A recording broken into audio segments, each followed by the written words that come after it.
ಆಕಾಶವಾಣಿ ಮಂಗಳೂರು. ಬಾನುಲಿ ಶಾಲೆ ಬಾನತರಂಗದ ಶಾಲೆ, ಕಲಿಕೆಯ ಶಾಲೆ ಜ್ಞಾನ ಗಂಗೆಯ ಶಾಲೆ. ಬಾನುಲಿ ಶಾಲೆ ಎಸ್ಎಸ್ಎಲ್ಸಿ ಪರೀಕ್ಷಾ ಸಿದ್ಧತೆ ಕಾರ್ಯಕ್ರಮ. ಇಂದಿನ ವಿಷಯ ಸೈನ್ಸ್ ಭಾಗ 1 ಆಂಗ್ಲ ಮಾಧ್ಯಮ. ಭಾಗವಹಿಸುವವರು ಶುಭಾ ಭಟ್, ಕೆನರಾ ಪ್ರೌಢಶಾಲೆ ಡೊಂಗರಕೇರಿ. ಕಲಿಯೋಣ ಬನ್ನಿ ಗೆಳೆಯರೇ, ತಿಳಿಯೋಣ ಬನ್ನಿ ಗೆಳೆಯರೇ, ಕಲಿಯೋಣ ಬನ್ನಿ ಗೆಳೆಯರೇ, ತಿಳಿಯೋಣ ಬನ್ನಿ ಗೆಳೆಯರೇ. I am here with you all to speak about prominent topics of science for SSLC students. Let us begin this program by understanding the themes. For the SSLC examination, the themes are as follows. Materials in daily life, which includes chemical reactions, acid, bases and salts, metals and non-metals, carbon and its compound. And these 4 chapters comes under the materials in daily life. That is fetching 25 marks. The second theme is the living world. It is only a biology topics, life processes, control and coordination, how do organisms reproduce, heredity, and that is fetching 25 marks.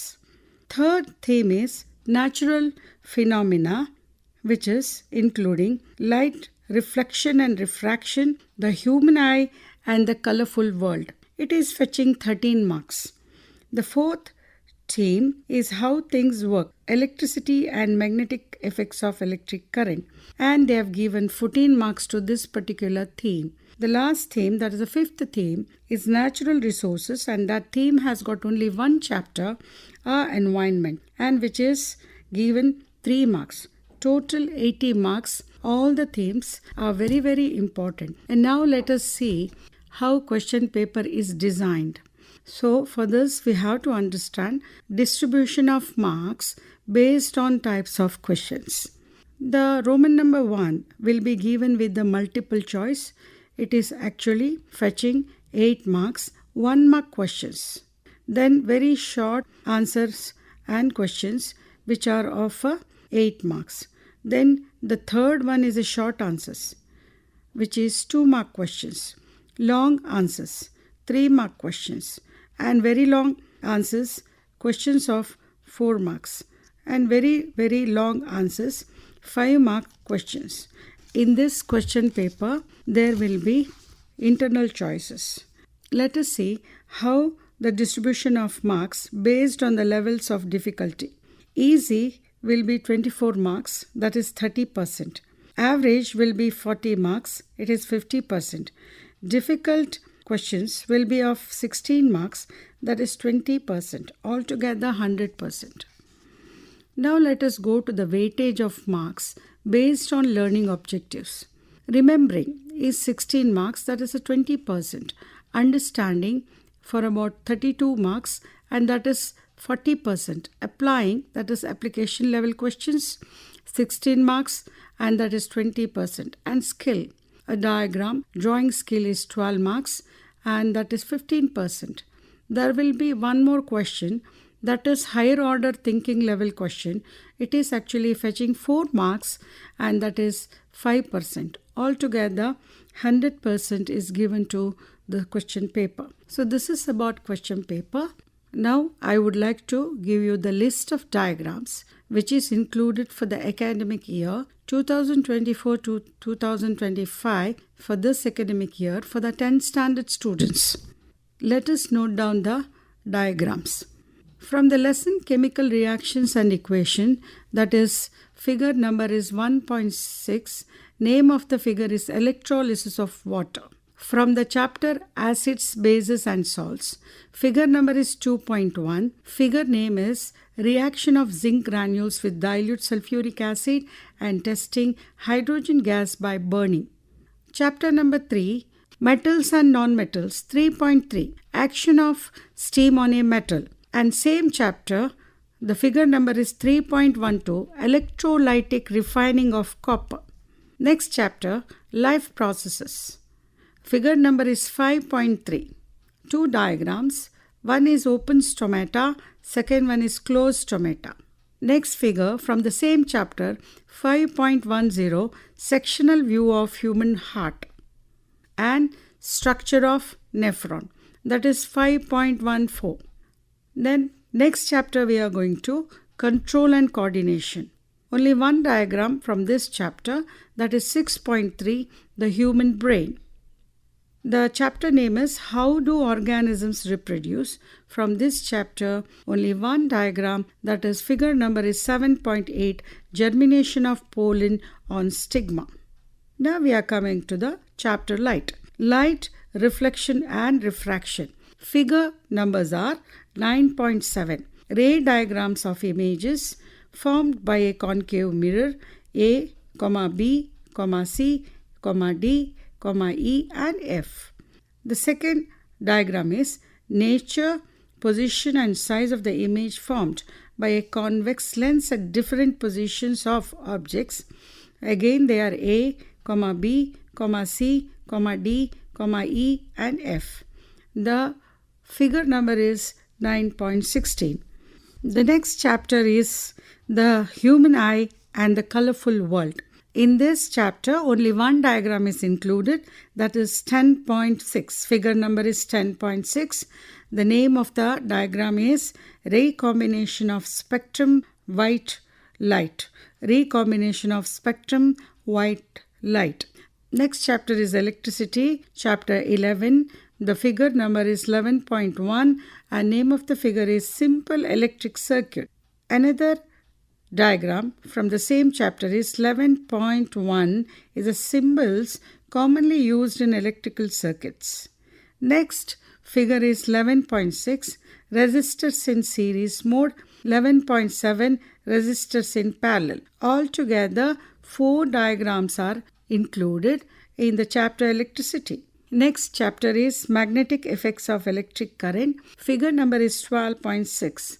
Figure name is a pattern of concentric circles indicating the field lines of magnetic field around a straight conduction wire. So these are the very important diagrams which are included this year, this particular academic year. And the most of the diagrams you will have to label only if it is asked. So you have to note down this important point. Only if the parts are requested to label, only then you have to label the diagrams. Now I would like to discuss or give you the information about prominent topics of a lesson light. So let us talk about or discuss about reflection of light. Important prominent topics are in this. State the laws of reflection. The laws of reflection, there are 2 laws. The first law is the angle of incidence is equivalent to the laws of reflection.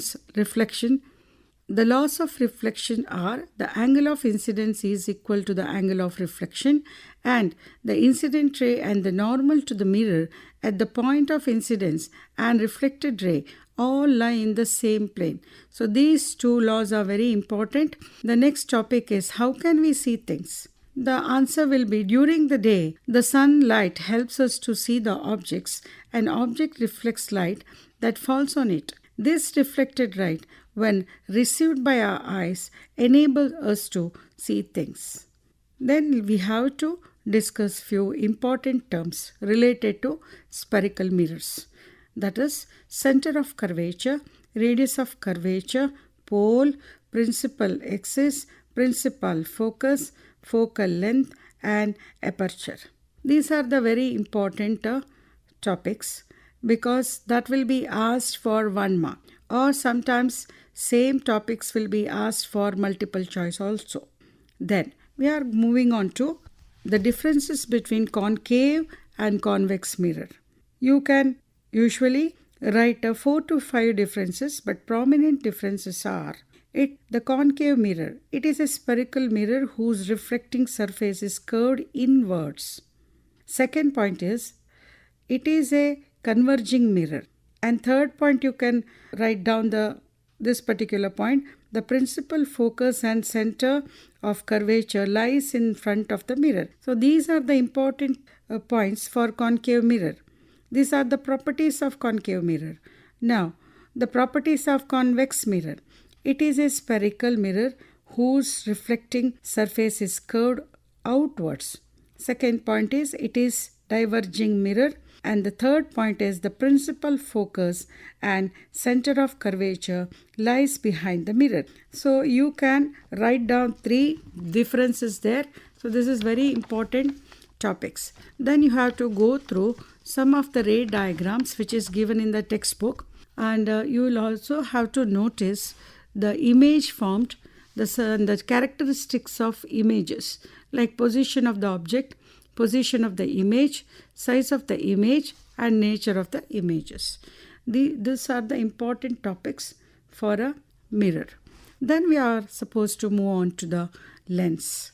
Before going to the lens, we have to understand a small topic called as refraction. What is refraction of light? The bending of light when it travels obliquely from one medium to another medium is called refraction of light. It is caused due to change in speed of light in different media, which we know very well. A pencil partially immersed in water in a glass tumbler appears to be displaced at the interference of air and water. This is due to refraction. We have seen this, and such incidences we are seeing every day in our life. The next one, what happens to a ray of light when it enters a denser medium from a rarer medium? The ray of light bends towards the normal at the point of incidence because of the 2 different densities. Then the important topic is state the laws of refraction. What are the 2 laws that you have to learn, because those 2 laws are very important and prominent topic. What is absolute refractive index of a medium? It is the ratio of speed of light in air or vacuum to speed of light in given medium. So the absolute refractive index is usually asked. It is asked for 1 mark.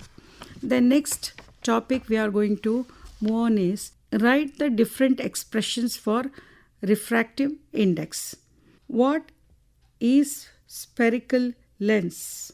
So answer will be a lens is an optical device bounded by 1 or 2 spherical surfaces that is used to bond light in a specific way.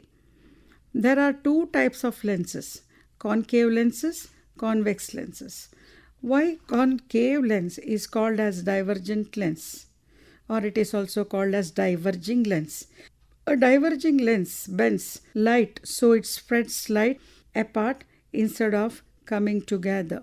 Therefore, concave lens is called as diverging lens. Convex lens is called converging lens because a converging lens bends light so that the light rays come together at a point.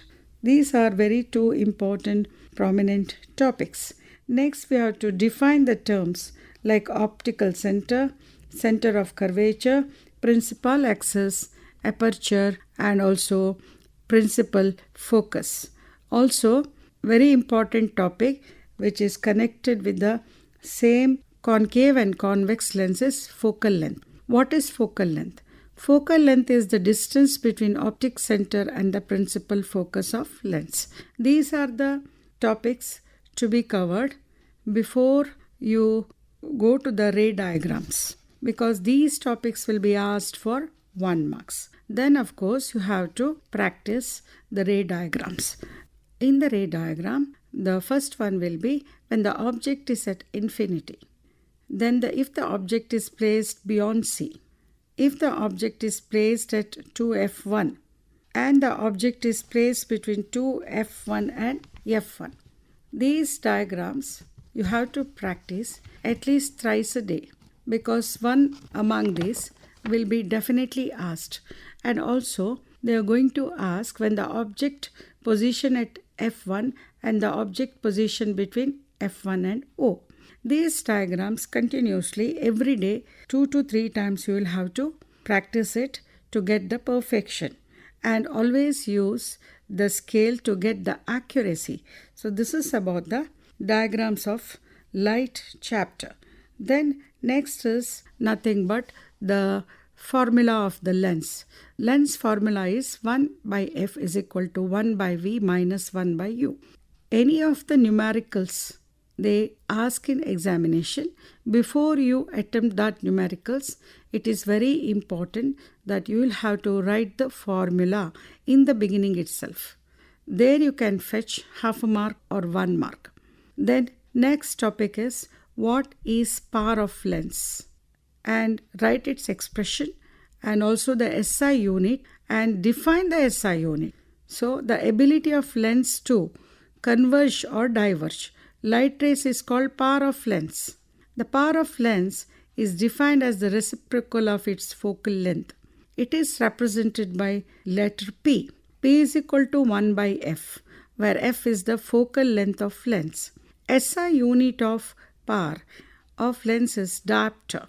So what is the definition for diopter? One diopter is defined as the power of lens whose focal length is 1 meter. Whose focal length is 1 meter, and you may note that power of lens, that power of convex lens is positive and that of concave lens is negative. This is very important and very important topic. You may note that the power of convex lens is positive and that of concave lens is negative. So these are the important prominent topics of both the lenses.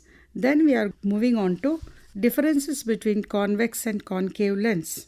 Usually there will be 6 differences. Of course, you can write down more than 6 differences. But for your class, if you learn 4 differences is more than enough. What are the differences? Convex lens. It is a converging lens. Second point is both spherical surface curved outwards. Third point, thicker in the middle and thinner at the edges. Fourth point, focal length and power of lens is positive. Now 4 points for concave lens. First point, it is a diverging lens. Both spherical surface curved inwards. Third one is thinner in the middle and thicker at the edges. Last point is focal length and power of lens is negative. These are the important differences between concave lens and convex lens. Then we are moving on to another important topic, that is what are the uses of convex mirrors. The uses are in the vehicle, they are used as a rear view mirrors. Now let us move on to human eye and colorful world. In this chapter, the prominent topics are list out the functions of the following parts of human eye: cornea, iris, pupil, eye lens, ciliary muscles, retina, optic nerve. The first one is a cornea. I would like to explain the topic cornea. It's a transparent spherical membrane covering the front of the eye. Light enters the eye through a thin membrane called cornea. In the same way, iris, pupil, eye lens, ciliary muscles, retina and optic nerves have to be explained either in one sentence or 2. And these topics will be asked for 1 mark. Second topic, what is meant by accommodation of eye? The ability of eye lens to adjust its focal length according to object's distance is called accommodation of eye. Next is what is far point and what is near point of eye. Near point is the minimum distance at which objects can be seen most clearly without strain. For normal human eye, near point is 25 centimeter. And what is far point? The maximum distance at which objects can be seen most clearly. For normal human eye, near point is infinity. Mention 3 defects of vision of human eye: myopia, hypermetropia and presbyopia. So these are very important defects. In this, the diagrams are not asked, only the defects to be explained. If they ask, explain myopia, your answer should be, it is like this. The myopia, it is a kind of defect in the human eye due to which a person can see near objects clearly, but he cannot see the distinct object clearly. A person with this defect has the far point nearer than infinity. In myopia eye, the image of a distinct object is formed in front of the retina. So, then what are the causes?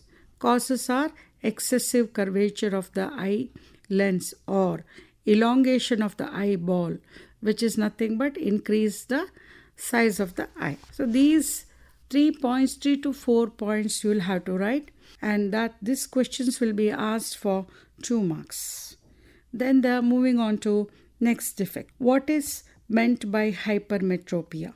Hypermetropia is a kind of defect in the human eye due to which a person can see distinct objects properly but cannot see the nearby objects clearly.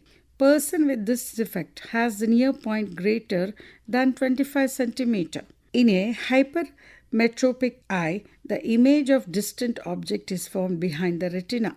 And causes: the focal length of the eye lens is too long, the eyeball has become too small, decrease in the curvature of lens. So these are the 2 defects. We are moving on to the next one, that is presbyopia. How to describe presbyopia? It is the defect of vision due to which an old person cannot see the nearby objects clearly due to loss of power of accommodation of the eye. The near point of old person having presbyopia gradually recedes and becomes much more than 25 centimeter away. Causes of presbyopia is weakening of ciliary muscles, diminishing flexibility of eye lens. So how to rectify this? Correction of presbyopia is to be stable power. Sometimes a person may suffer from both myopia and hypermetropia. Such people require bifocal lens for correction. Some application level questions connected with the same topic. A student has difficulty reading and blackboard while sitting in the last row. What could be the defect the child is suffering from? How can it be corrected? Such questions will be given in the examination. The student is suffering from myopia or short-sightedness. The defect can be corrected using concave lens of suitable power. The second question, it can be like this. Why is a normal eye not able to see clearly the objects placed closer than 25 centimeter? The answer will be due to limit of power of accommodation. The focal length of the eye lens cannot be decreased below certain minimum limit. So, a normal eye cannot see clearly the objects placed closer than minimum distance, called near point of the eye. These are usually the questions will be asked in the list of application level questions. Now we are going to talk about or moving on to the topic prism. What is meant by angle of deviation in prisms? Such questions will be, direct questions will be asked. Question will be, what is prism? And define recombination of spectrum in prism. Explain the formation of rainbow with a neat label diagram. This was a question asked earlier. This year the diagram is not there, but the recombination of spectrum of prism, this particular topic is asked, as well as diagram is also asked. Define dispersion of white light in prism. The phenomenon of splitting of white light into its 7 constituent colors when it is passed through a glass prism is called dispersion of white light. Spectrum. The band of 7 colors formed due to dispersion of white light is called spectrum. These are the important topics which is connected with the prism. Then some general questions. Some of them are direct questions or some of them are application level questions will be asked. What are the scientific phenomena involved in the formation of rainbow? So the answer will be refraction of light, refraction of sunlight, dispersion, and total internal reflection. Define atmospheric refraction. So this particular question easy to answer. It is given in the textbook. Explain why do stars twinkle? The twinkling of stars is due to atmospheric refraction of sunlight. Distant stars act like a point source of light. As the beam of starlight keeps deviating from its path, the apparent position of star keeps on changing because physical condition of Earth's atmosphere is not stationary. Hence, the amount of light entering our eyes fluctuate, sometime bright, sometime dim. This is the twinkling effect of star. Next important question. Explain why planets do not twinkle. Planets being closer to Earth appear larger in size. A planet can be considered as a collection of large number of small size point sources. Twinkling effects of these point sources cancel each other. So, planets do not appear to twinkle. Usually, they ask, right, to explain scattering of light. Scattering of light is a phenomenon that occurs when the light from the sun is scattered by particles in the atmosphere, such as dust, water molecules, and gas molecules. This scattering causes the light to spread out in all directions. And from last 2 years continuously, this particular question is repeated. Why the sky appears blue in color? The blue color of the sky is caused by the scattering of sunlight of the molecules of the atmosphere. This scattering called Rayleigh scattering. It is more effective at short wavelengths, the blue end of the visible spectrum. Hence, blue color scattered more. You may have observed that danger signal lights are red in color. Explain. The red light have a wavelength of about 1.8 times greater than that of the blue light. Thus, when sunlight passes through the atmosphere, the fine particles in air scatter the blue color more strongly than red. The red is least scattering by fog or smoke. Therefore, it can be seen in the same color at a distance. The next very important topic is explain Tyndall effect. When a beam of light strikes the minute particle of Earth's atmosphere, suspended particles of dust and molecules of air, the path of beam becomes visible. The phenomenon of scattering of light by colloidal particle gives rise to Tyndall effect. Now, the Tyndall effect can be explained by giving various other examples. ಬಾನುಲಿ ಶಾಲೆ ಬಾನತರಂಗದ ಶಾಲೆ ಕಲಿಕೆಯ ಶಾಲೆ ಜ್ಞಾನಗಂಗೆ. ಇದುವರೆಗೆ ಬಾನುಲಿ ಶಾಲೆ SSLC ಪರೀಕ್ಷಾ ಸಿದ್ಧತೆ ಕಾರ್ಯಕ್ರಮದಲ್ಲಿ ಸೈನ್ಸ್ ಭಾಗ 1 ಆಂಗ್ಲ ಮಾಧ್ಯಮ ಈ ವಿಷಯದ ಕುರಿತಾಗಿ ಮಾಹಿತಿ ಒದಗಿಸಿದವರು ಶುಭಾ ಭಟ್, ಕೆನರಾ ಪ್ರೌಢಶಾಲೆ ಡೊಂಗರಕೇರಿ. ಕಲಿಯೋಣ ಬನ್ನಿ ಗೆಳೆಯರೇ, ತಿಳಿಯೋಣ ಬನ್ನಿ ಗೆಳೆಯರೇ, ಕಲಿಯೋಣ ಬನ್ನಿ ಗೆಳೆಯರೇ,